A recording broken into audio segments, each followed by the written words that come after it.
अस्सलाम वालेकुम।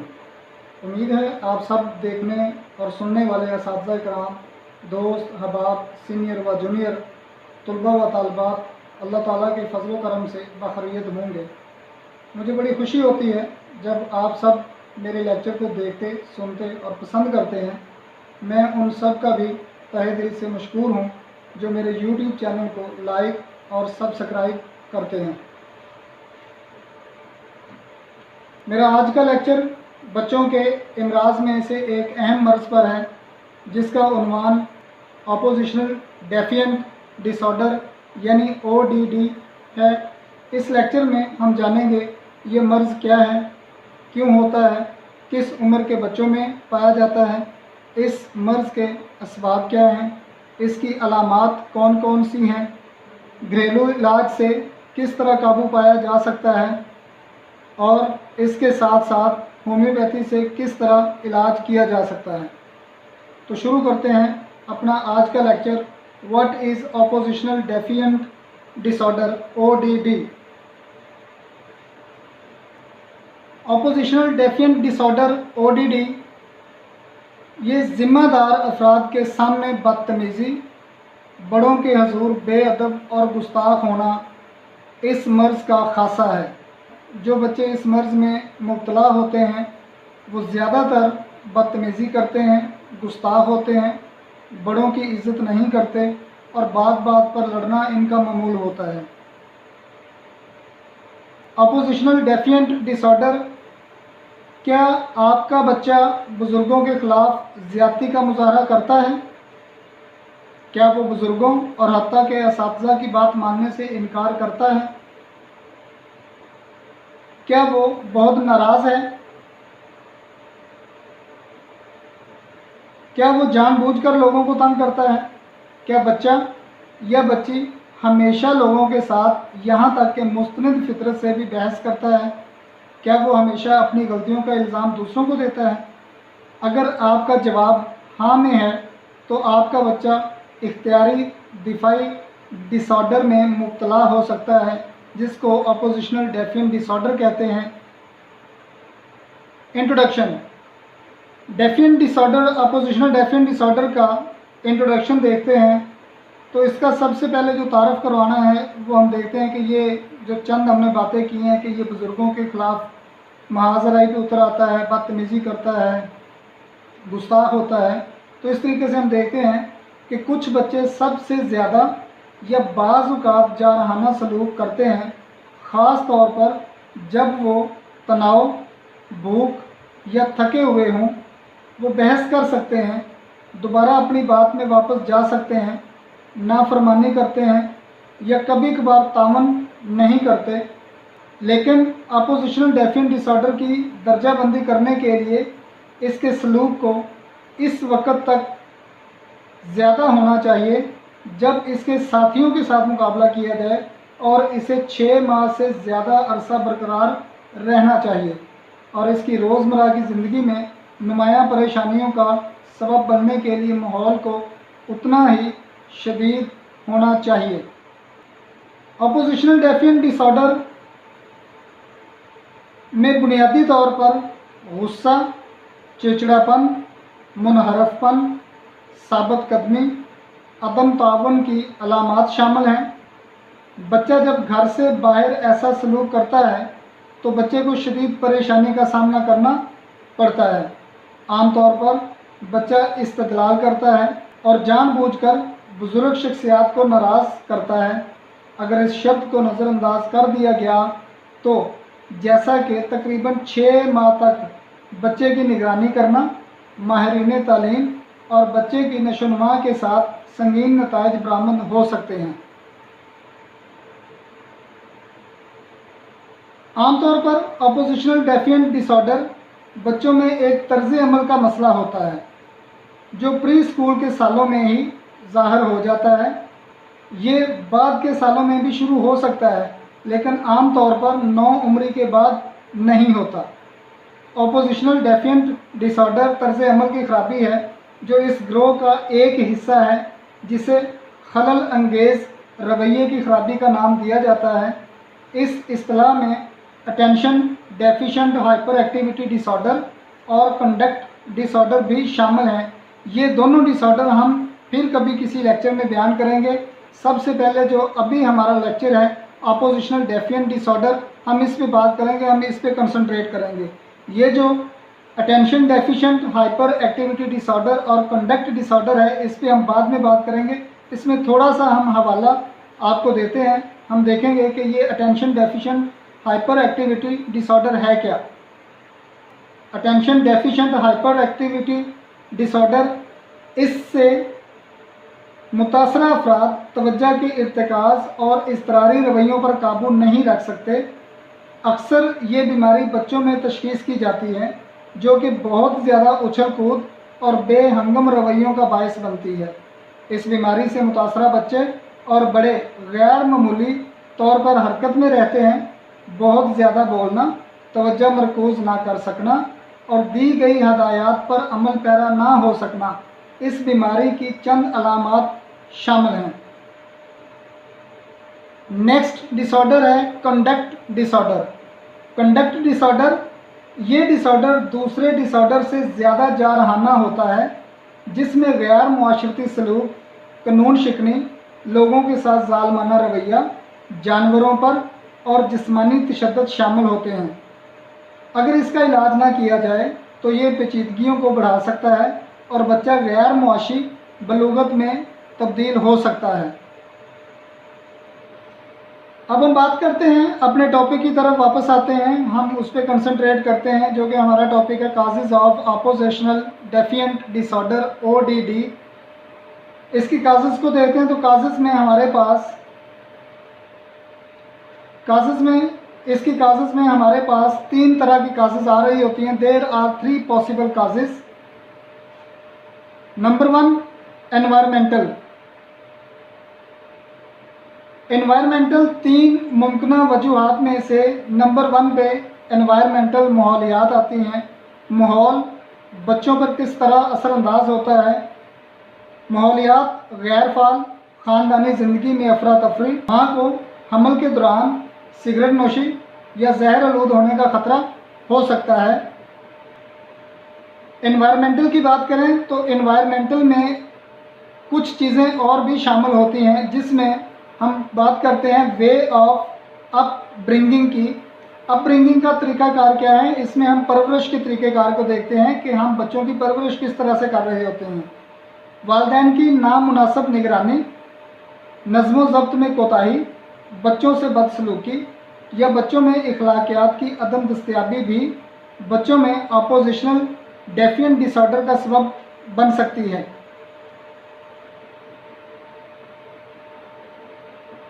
Environmental factor में इमोशनल फैक्टर भी कार फरमा होते हैं।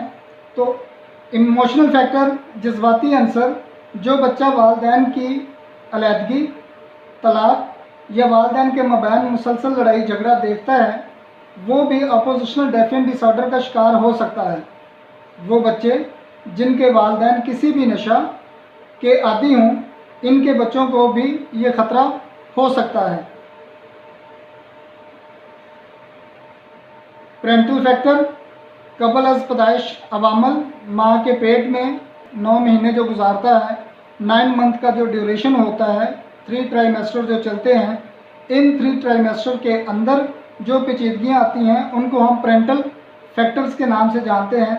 हमल और पैदाइश के बाज़ मसाइल भी अपोजिशनल डेफिएंट डिसऑर्डर से मुंसलिक होते हैं, जैसे हमल के दौरान ग़िज़ाई किल्लत, प्रोटीन की कमी, शीशे का जहर, भूख की कमी या मसूड़ों के गिर्द नीली लाइन इसकी अलामात होती हैं। बच्चों में ज़्यादा होता है। माँ का दौरान हमल शराब या निकोटीन का इस्तेमाल भी अपोजिशनल डेफिएंट डिसऑर्डर से मुंसलिक हो सकता है, अगरचा ये अभी तक साबित नहीं हो सका। इस पर अभी रिसर्च जारी है। जैसे जैसे रिसर्च हो रही है हमारे पास नई से नई मालूमात आ रही हैं। ये हमने बात की है ड्यूरिंग प्रेगनेंसी लेड पॉइजनिंग की कुछ अलामात आ जाती हैं। जब बच्चा माँ के पेट में होता है तो उस वक़्त लेड पॉइजन की वजह से माँ में बहुत सी पेचीदगियाँ हो सकती हैं।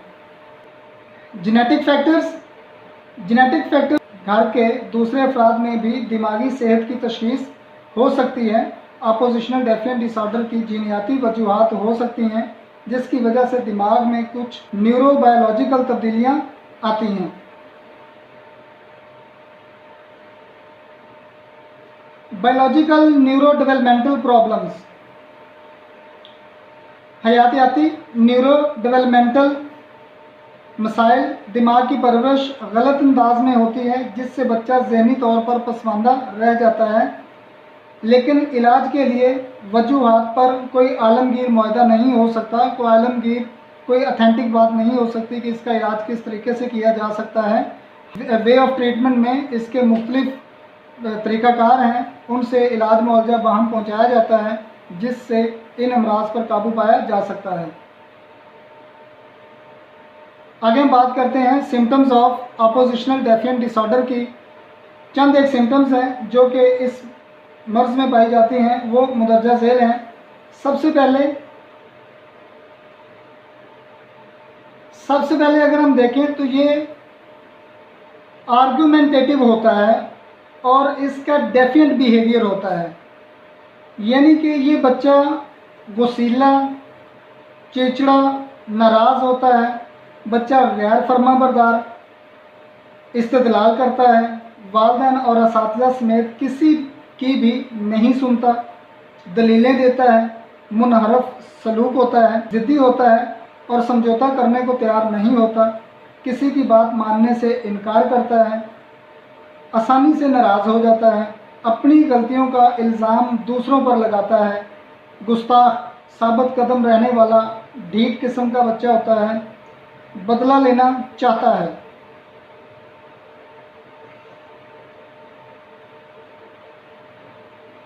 बार बार चिड़चिड़ाहट से लपकना, जानबूझकर दूसरों को तंग करने या परेशान करने की कोशिश करता है, उदासी, खफगी, मायूसी और कम खुद एतमादी वाला होता है, ज़ुबानी जाहरियत यानी गालम गलोच करता है। बच्चे अक्सर कवायद व ज़वाबित पर सवाल उठाते हैं। परेशान होने पर बच्चा इंतहाई नागवार, घटिया और नफ़रत अंगेज़ बातें करता है। जितनी ऊपर दी गई अलामात हैं, इनका कम अज़ कम 6 माह तक मुशाहदा में रहना ज़रूरी है, जो क्लिनिकली तौर पर तशख़ीस की जाएंगी। अगर ये 6 महीने तक अलामात एक बच्चे में कांस्टेंट रहती हैं तो फिर हम कहेंगे कि ये बच्चा अपोजिशनल डेफिएंट डिसऑर्डर का शिकार है, इस मर्ज़ में मुब्तला है और हम उसका इलाज मुआवजा करेंगे। आए यहाँ पर एक छोटे अहमद का केस बयान करते हैं जो अभी सिर्फ 7 साल का है, लेकिन इतने एतमाद के साथ बात करता है कि आप समझेंगे कि जैसे इसकी उम्र 30 साल है। वो मेरे सामने बैठा है, मुझे आंखों में आंखें डालकर देख रहा है और एक माहिर की तरह मुझसे बात कर रहा है, लेकिन इसके साथ साथ बच्चा बहुत खूबसूरत है। अहमद को हाल ही में एक मर्ज़ का खासा सामना करना पड़ा है। इसकी माँ अहमद को गमो गुस्से, अमूमी सलूक के मसाइल और माइग्रेन, सरदर्द की शिकायत होने की वजह से क्लिनिक पर लाई है।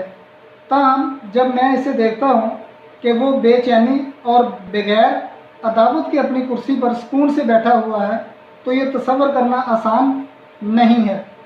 माँ इसे मुआशरती तौर पर अजीबो-गरीब करार देती है। वो ज़्यादा कुछ नहीं कहता जब तक कि वो गर्म ना हो जाए।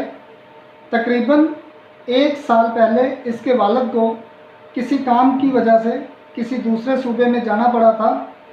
उस वक्त से मामलात एक जैसे नहीं रहे, ये उसकी वालदा ने केस टेकिंग के दौरान बताया। अहमद इतने गुस्से में आ जाता है कि वो ये माँ अलामात बता रही है कि इतने गुस्से में आता है कि वो मुझ पर चीखने लगता है और वाकई मुझसे मुराद लेता है। यहाँ अहमद अपनी माँ के साथ तकरार करता है और कहता है कि मैं इस ख़ानदान का हिस्सा नहीं हूँ। ये अपने दोस्तों के साथ बेहद मतलबी है, उन पर थूक देता है, मारता है। इसने एक लड़की की आंख में कुछ चबो दिया और कोई पछतावा भी नहीं हुआ। वो जानबूझकर वो काम नहीं करता जो इसे बताया जाता है।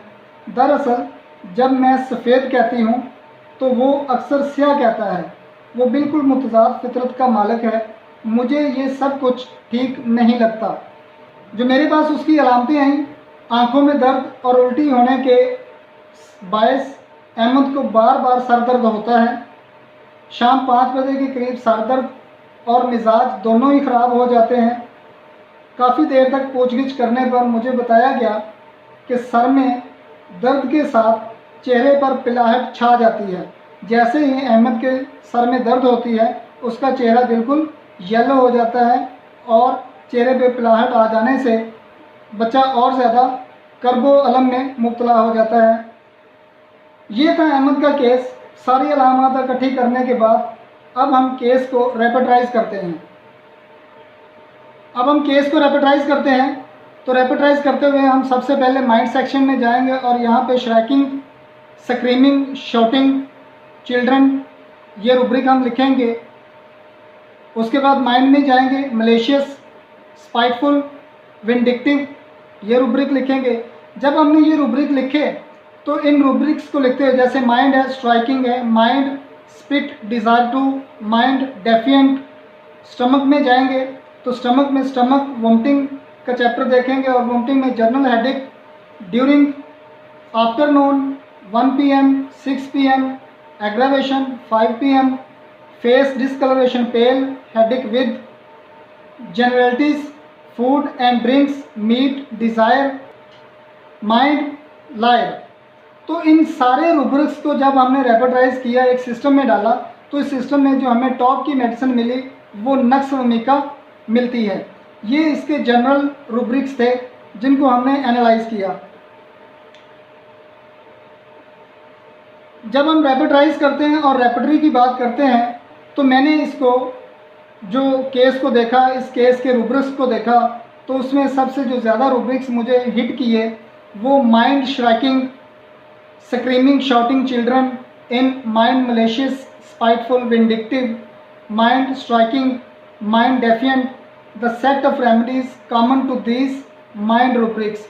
ये जितना भी रूब्रिक का सेट है ये हमने माइंड रूब्रिक से लिया और इस माइंड रूब्रिक में हमने जो रेमेडीज़ को बनाया, उसको सेट किया, तो सबसे ज़्यादा नक्स वमीका जो आ रही थी, तो इसको हम आगे दूसरे तरीके से हम इसके माइंड रूब्रिक्स के हवाले से सिस्टम में डालते हैं, तो उससे रेपिटाइज करते हैं, वो देखते हैं। जब हमने माइंड रूब्रिक्स को देखा तो माइंड में रूब्रिक्स को एनालाइज करते हुए ये सारे सिम्टम हमें उसी तरीके के मिले जो पीछे आ रहे थे।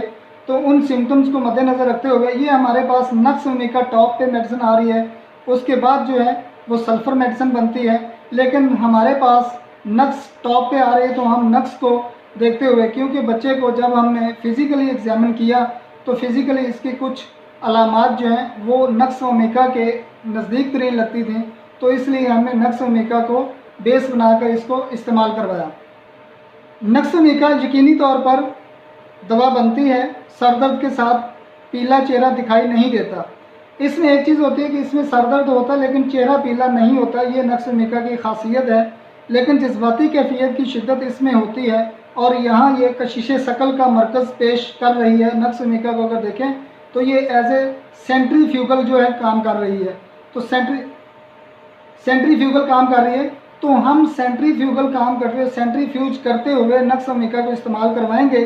तो अब हम अगर एलन को देखें तो एलन भी अपने मटीरिया मेडिका से अगर उसको देखते हैं तो उस मटीरिया मेडिका में भी हमें एलन जो है नक्स वमीका के मतलब चंद एक अलामात बयान करता है। जैसे नक्स वमीका का पेशेंट झगड़ा करता है, यहाँ तक कि तशद्दुद तक पहुँच जाता है। दूसरों की ख्वाहिश के मुताबिक वो बुग्स अनाथ के साथ मुज़ामत करता है। झगड़ा, मुलामत करना, डांट देना, हसद से तंज करना, नाखुशगवार तासरात के साथ घुल मिल जाना, इसके फ़ौरन बाद चीखें मारना और ज़ोर ज़ोर से रोना शुरू कर देना, ये नक्स वमीका की अलामात में से अहम है। ये एलन के मटीरिया मेडिका में हमें अलामात मिलती हैं। मुझे भी ये दवा ठीक लगती है। ये आम तौर पर सर दर्द के लिए मकबूल दवा है, अगरचे यकीनी तौर पर सर दर्द के साथ पीला चेहरा फिट नहीं बैठता, लेकिन ये दवा आम तौर पर चेहरे की पिलाहट के लिए जानी जाती है। मैंने रोज़ाना एक बार नक्स वमीका 30 ताकत में एक गोली देने का फैसला किया। फॉलोअप हुआ मेरे पास 1 महीने के बाद फॉलोअप हुआ। मेडिसिन पेशेंट 10 दिन की लेके गया, लेकिन आया मेरे पास वो 1 महीने के बाद। 1 महीना मेडिसिन नहीं खाई, मेडिसिन सिर्फ उसने 10 दिन खाई थी। 1 माह के बाद फॉलोअप में माँ ने बताया कि अहमद के सलूक में तकरीबन फौरी तौर पर बेहतरी आई है। दरअसल दवा के इस्तेमाल से पहले 5 दिन अहमद हद से ज़्यादा दबाव का शिकार हो गया। इस तशवीश की वजह से माँ ने दवा रोक दी। दवा की एग्रावेशन के दौरानिया के बाद अहमद इंतहाई नफीस और पहले से ज़्यादा अच्छा हो गया। अब कोई गुस्सा, तशद्दुद और कोई परेशानी वाली बात नहीं रही। ये तो था अहमद का एक केस जिसमें नक्स व मीका ने बेहतरी पैदा की और अहमद बिल्कुल ठीक हो गया। अब होम्योपैथी की मज़ीद अद्वियात बताने से पहले कुछ घरेलू तरीक़ों पर बात करेंगे कि बच्चों के साथ किस तरह से पेश आना चाहिए और किन चीज़ों को बच्चों के सामने नहीं करना चाहिए। और ऑपोजिशनल डेफिनेट डिसऑर्डर में मुब्तला बच्चों की खुराक के बारे में भी बात करेंगे कि बच्चों को ऐसी सूरत हाल में कौन कौन सी ग़िज़ाएँ खाने को देनी चाहिए। होम रेमेडीज़ में हम देखेंगे कि हमने करना क्या है पेशेंट्स के साथ, बच्चे के साथ हमने किस तरीके से बर्ताव करना है। तो सबसे पहले हम देखेंगे कि हम बच्चे के साथ करना क्या चाहिए। हमें अपने बच्चे को वाज़ेह लेकिन माकूल हदायत दें। अपने बच्चे को अच्छे सलूक रवैया में शामिल होने की तरगीब दें। अपने बच्चे को रोज़ाना मियारी वक़्त दें। इख्तिताम हफ्ता या तातीलात बच्चों के साथ गुजारें।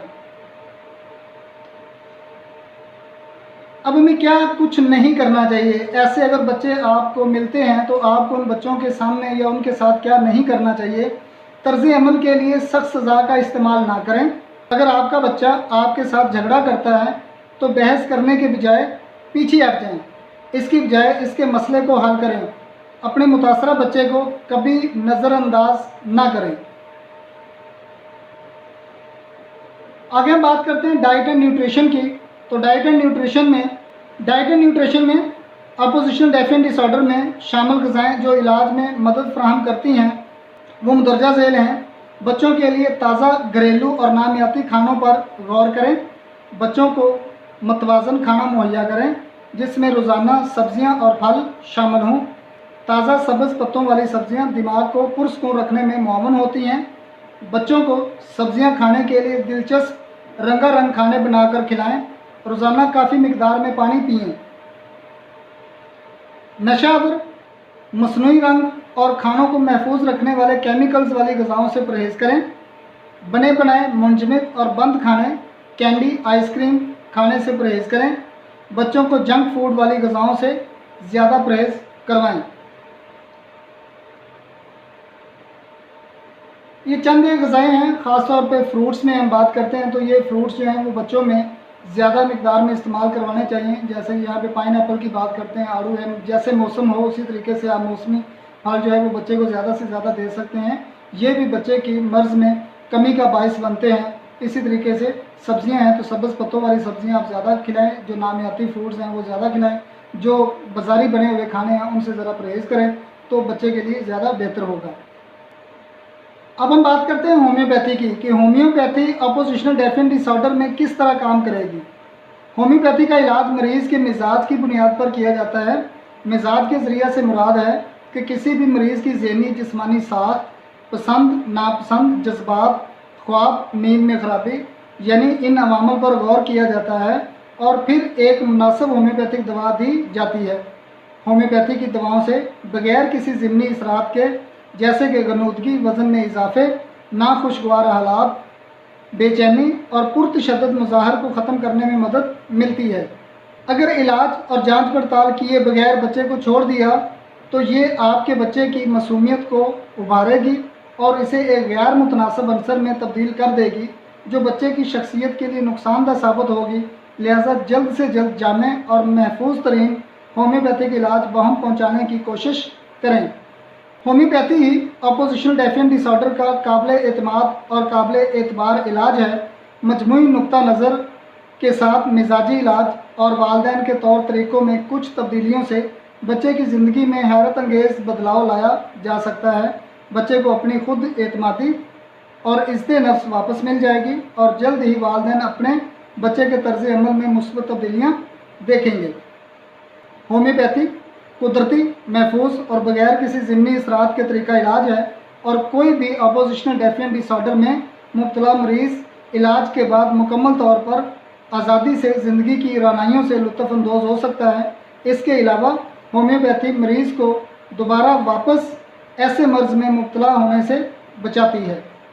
अपोजिशनल डेफिएंट डिसऑर्डर में होम्योपैथी 100 से ज़्यादा कुदरती अद्वियात रखती है जिनके किसी भी तरह के कोई ज़िमनी असरात भी नहीं होते।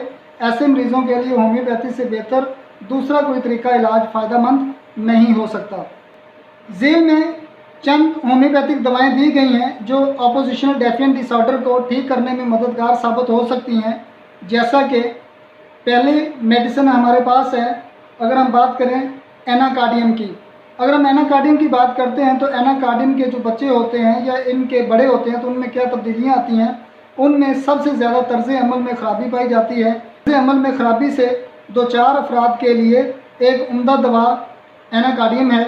बदसलूकी करना, मामूली वजूहात से इंतहाई नाराज़ हो जाना, गैर मुनक़सिम, जानबूझकर ज़ालमाना रवैया, बदनीयती पर मुबनी अलामात शामिल हो सकती हैं और बगैर किसी एहसास के जिस्मानी चोट पहुंचाता है। अगली मेडिसिन हमारे पास है एंटीमोनियम क्रूडम। एंटीमोनियम क्रूडम में वो बच्चे जो ज़रूरत से ज़्यादा गुस्सा में मुब्तला हों और हद से ज़्यादा ज़्यादती करने वाले हों उनके लिए इंतहाई मौसर दवा है। चिड़चिड़ा बच्चा जो बोलने से परहेज़ करता है, बच्चा ज़हनी तौर पर बेकायदा और इसे भूख ज़्यादा लगती है, ये दवा उन बच्चों के लिए मुनासिब है जो बगैर वजह के नाराज़ हो जाते हैं और मोटे होने का रुझान रखते हैं। बच्चे ख़ास तौर पर छूने या धोए जाने पर रोते हैं, हर छोटी सी बात पर नाराज़ हो जाते हैं। अगली मेडिसिन हमारी है कैप्सिकम। तो कैप्सिकम ये दवा उन बच्चों के लिए बहुत उम्दा है जो बहुत ढीठ, ज़िद्दी तबीयत के मालिक हों। वो छोटी छोटी बातों पर तौहीन करते हैं, इंतहाई बदमिजाज, बददिमाग ज़हनियत, लतीफ़ा सुनने के बावजूद वो ज़रा सी भी वजह से नाराज़ हो जाते हैं, हमेशा तौहीन करने की तलाश में रहते हैं। अगर कोई किसी चीज़ को चाहता है और किसी ने कोई तजवीज़ दे दी तो इसकी मुखालफत करेगा। नेक्स्ट मेडिसिन हमारी कैमोमेला। कैमोमेला का बच्चा बहुत ज़्यादा चिड़चिड़ा और झगड़ालू होता है, इंतहाई मनमोजी, नई चीज़ों का ख्वाहां और मुतालबा करता है, लेकिन जब पेश की जाती हैं तो लेने से इनकार कर देता है। वाज़े तौर पर ज़ूद और रंज में मुब्तला होता है, कोई भी सुलझा हुआ जवाब नहीं दे सकता। अगली मेडिसिन हमारी साइना। साइना मेडिसिन चिड़चिड़ापन और बेचैनी, ज़्यादा मोटे बच्चों के लिए जो हमेशा भूखे रहते हों उनके लिए मौसर दवा है। बच्चा नहायत ही मुतनफ़र, तुंद मिजाज, बदखू और हर चीज़ से गैर मुतमिन होता है। बच्चा उससे नफ़रत करता है जो उसे छूता है, उठाता है या झूला दे उसको लाते मारता है। बच्चा बहुत सी चीज़ों की ख्वाहिश करता है लेकिन पेश करने पर फ़ौरन मुस्तरद कर देता है। हमेशा परेशान और बेचैन रहता है। माँ की गोद में हमेशा अपने चेहरे को धंसाता है और रोता रहता है। बच्चा रोता है और शिकायत करता है, बड़ी संजीदगी और हसासियत पाई जाती है बच्चे के चेहरे पे। वो ज़रा सा लतीफ़े पर भी नाराज़ हो जाता है, इसकी तरफ देखने से भी बिगड़ जाता है और अजनबियों को देखने से मज़ीद गुस्से में आ जाता है। मिसाल के तौर पर अगर डॉक्टर माँ को देखे या उनसे पूछगछ करे तो मालूम होगा कि ये सुर्ख गहरे चेहरे के दरमियान जो दोनों रुखसारों की चमकीली लाली और पीला बीमार चेहरा आँखों के गिर्द स्याह हल्कों या हल्कों के साथ तासुरात बदलता है या दोबारा फिर मुंह और नाक के इर्द गिर्द पीलेपन के साथ सुर्ख चेहरा महसूस होता है। मिर्गी के दौरे, ख़ासकर रात के वक्त, होश के साथ या इसके बगैर, चीखों के साथ, पीठ को पीछे की सिमत मोड़ना और हाथों और पैरों की पुरतशद्दद हरकतें। खाने के बाद फ़ौरन ही शदीद भूख लग जाती है। खुली हवा में चलने पर बड़ी अजियत और परेशानी महसूस करता है। बाएं एड़ी में चीरने पाड़ने वाला दर्द होता है, ख़ास तौर पर बैठने पर। नेट्रोम्योर। नेट्रोम्योरेटिकम बदसलूकी करने वाले, रोने वाले, ख्यालों में गुम और चिड़चिड़ेपन वाले बच्चे जो नमक की ख्वाहिश रखने वाले हों उनके लिए ये बेहतरीन दवा है। दुबले पतले नाक़िस ग़िज़ाइयत का शिकार बच्चे जो हर वक्त प्यासे हों, सर्दी लगने का रुझान होता है, आमतौर पर सुबह 9 ता 11 और सूरज की रोशनी से अलामात में इजाफ़ा होता है। बच्चा हमदर्दी पसंद नहीं करता, जो उसे नाराज़ करता है वो उस शख्स से नफ़रत करता है, फुर्तीला रद्द अमल होता है, चीज़ें हाथों से गिरती हैं। सैनिक्यूला मेडिसिन। सैनिक्यूला के बच्चे बहुत सख्त, ढीठ, ज़िद्दी होते हैं, रोते हुए गुस्से में दूसरों को मारते हैं, बहुत बदखू, चिड़चिड़ापन जिसके साथ इनका मिजाज बदलता रहता है। इन्हें ख़ास तौर पर सर और गर्दन पर पसीना बहुत ज़्यादा आता है, बहुत बेचैन, एक खेल या एक्टिविटी से दूसरी एक्टिविटी में जंप करते हैं। ट्यूबरकुलाइनम। इस दवा के बच्चे नाफरमान होते हैं। बच्चा गाली गलौज और कस्में खाने वाली ज़ुबान इस्तेमाल करता है। मिसाल के तौर पर बार बार एक ही बात करता है, अल्लाह की कसम है, खुदा पाक की कसम, वगैरह वगैरह। पुरतशद्दुद गुस्से के दौरे पड़ते हैं, हर छोटी सी परेशानी से हसास होता है, इंतहाई अदम इत्मीनान, लापरवाह, मुसलसल तब्दीली चाहते हैं, सफ़र करने का बहुत शौकीन होता है। ये तो थी हमारी मेडिसिन, जो हमने चंद एक मेडिसिन आपके सामने बयान की हैं। अब कुछ मेडिसिन ऐसी हैं जब हमने रेपर्टराइज़ किया तो रेपर्टराइज़ करते हुए हमें लगभग जो है 50 से ऊपर 50 दवाइयों से ज़्यादा मेडिसिन हमें मिलती हैं जो इन अमराज पे ऑपोजिशनल डेफिएंट डिसऑर्डर में मुब्तला बच्चों पर अच्छा काम कर रही हैं। मिसाल के तौर पर अगर हम देखें तो 3rd डिग्री की मेडिसिन एकोनाइट भी शामिल है, एनाकार्डियम भी 3rd डिग्री में शामिल है, एंटमटाट भी 3rd डिग्री में शामिल है, ब्रायोनिया भी शामिल है, कैप्सिकम भी है, इसी तरीके से फास्फोरस भी है और टेरबेंथीना भी है, ट्यूबरकुलाइनम भी है। इसी तरीके ये 3rd ग्रेड की या 3rd डिग्री की मेडिसिन है। इसी अगर देखें तो हमारे पास 2nd डिग्री की मेडिसिन भी है। और अगर हम सबसे बड़ी बात करें, 4th डिग्री की एक मेडिसिन भी हमारे पास पड़ी है जिसको हम कहते हैं कैमोमिला। कैमोमिला हमारी सबसे बड़ी मेडिसिन है जो ख़ास तौर पर बच्चों में इस्तेमाल की जाती है। ये 4th डिग्री की मेडिसिन है, तो ये बहुत से अमराज में कैमोमिला अच्छा खासा काम करती है और बच्चों को ठीक करने में, बच्चों को उसकी मेंटली कंडीशन को बेहतर करने में अच्छी कारकर्दगी करती है।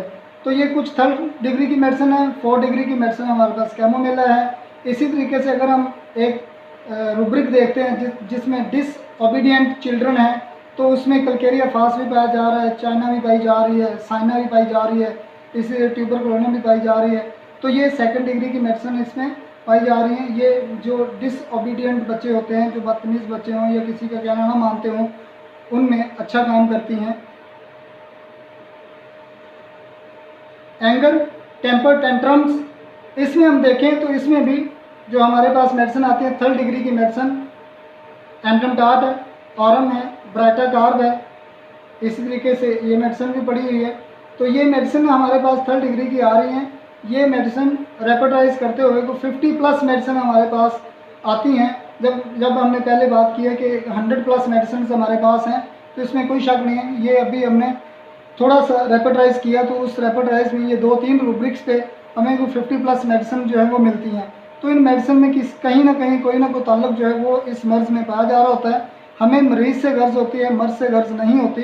तो हमें चाहिए भी यही कि हम मरीज़ को डायग्नोज करें, मरीज़ के अंदर मर्ज़ क्या है उसको डायग्नोज करें और अपने रेपर्टाइजेशन के तरीके से मरीज़ को शिफा याब करें। उम्मीद करता हूँ आप तमाम दोस्तों को मेरा ये लेक्चर बहुत पसंद आया होगा और आपसे एक आज़ाना दरख्वास्त भी करता हूँ कि बराए मेहरबानी मेरे इस YouTube चैनल को सब्सक्राइब, लाइक और शेयर ज़रूर करें ताकि दूसरे बहुत से होम्योपैथिक तलबा व तालबात और डॉक्टर हज़रात इस लेक्चर से मुस्तफ़ीद हो सकें। अल्लाह रब्बुल इज़्ज़त मेरी इस काविश को कबूल करे, आमीन। Thank you very much. अल्लाह हाफ़िज़।